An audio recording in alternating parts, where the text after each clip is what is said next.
planète, ça parle de 4 graines de pissenlit qui s'esquivent de la Terre détruite par l'humain et qui part dans l'espace à la recherche d'un nouveau sol habitable et fertile, une nouvelle planète.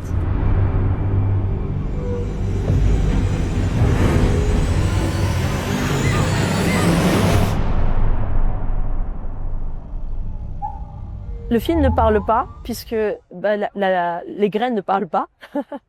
Les plantes ne parlent pas, en tout cas, il n'est pas audible pour nos oreilles qui sont un peu faibles. Donc on voulait pas avoir ni d'explication ni de langage. Et je pense qu'avec la technique d'animation, avec Guillaume Leroy, chef anime, qui animait tous les moments des graines, qu'on a travaillé pendant plus d'1 an, ensemble, tous les langages subtils, corporels, il y a beaucoup d'émotions qu'on comprend quand on ne pose pas les mots.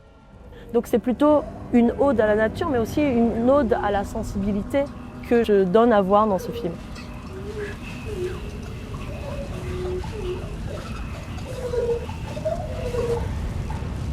Comme le film est assez complexe et qu'il n'y a pas de dialogue, il fallait vraiment mettre en avant un aspect narratif sans tomber dans quelque chose de trop anthropomorphique. Donc l'idée c'était de réussir à trouver aussi une ligne qui permette de pouvoir produire des émotions liées au personnage sans que ce soit directement des émotions humaines.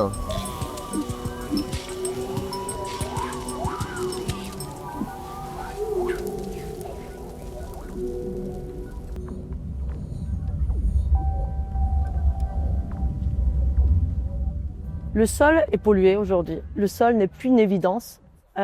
Beaucoup d'endroits sur Terre est inhabitable, incultivable. Et les graines, c'est un acteur parfait pour parler de la pollution de sol, puisque le sol, c'est leur contre-champ, si vous voulez. Donc si le sol est pas bon, on peut pas s'implanter. Deuxième problème que je voulais évoquer, bien sûr, c'est la migration. Tout le monde a migré. Tout le monde a migré, même l'humain a migré. Toutes les plantes migrent, les animaux migrent. La migration fait partie le moteur de la vie. Si on migre pas, on meurt.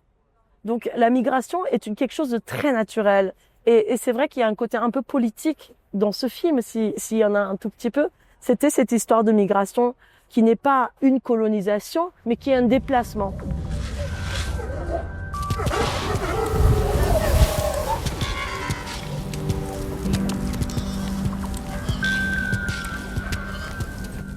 Ça va de toutes petites choses, de tout petits bruitages, des choses à la limite de l'audible jusqu'à des choses très massives, très puissantes. Et pour ça, on est allé enregistrer un vrai orchestre. Donc, chaque lieu où les petits akens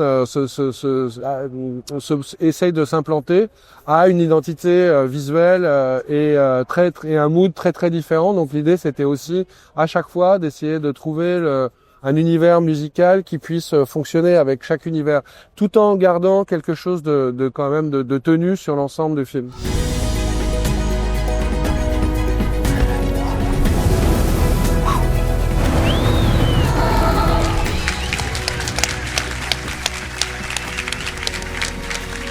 Merci tous d'être là aujourd'hui. On est extrêmement émus de voir cette salle. Merci beaucoup à la semaine de nous avoir accueillis. La sélection à Cannes pour la clôture de la semaine de la critique est une énorme chance pour le film, bien sûr, puisque c'est un film extrêmement atypique. C'est quelque chose de nouveau et je suis contente qu'on soit aussi à la clôture parce que la clôture, c'est une sorte pour moi, de 2 points dans une phrase. Qu'est-ce qu'on dit maintenant? Après avoir vu tout ça, qu'est-ce qu'on doit voir dans l'avenir? Et je suis contente d'être dans ce 2 points, de dire regardons maintenant avec tous ces problèmes qu'on a eus, la planète.